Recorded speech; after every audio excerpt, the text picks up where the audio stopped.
brains to divide neatly into two sexes.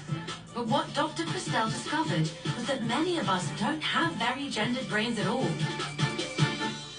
So in our study, what we managed to show was that approximately 25% mapped onto the male end of the continuum, and approximately 25% mapped onto the female end of the continuum.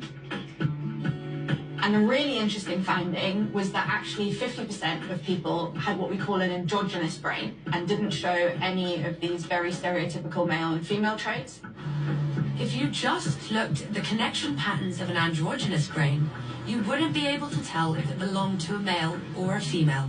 They share qualities from both. And it turns out that's healthy. Androgyny is related to things like higher cognitive flexibility, better creativity, and actually these allow you to better adapt in society, and you're more likely to flourish in social situations. But a more gendered brain leads to more rigid, insular thinking, higher depression, social anxiety, and isolation. Both the female and the male ends of the spectrum had worse mental health. More research is needed to understand what this means for trans and non-binary people, as none were knowingly included in Dr. Christelle's study. But we do know that all that toxic boys should be boys crap makes for less happy lives.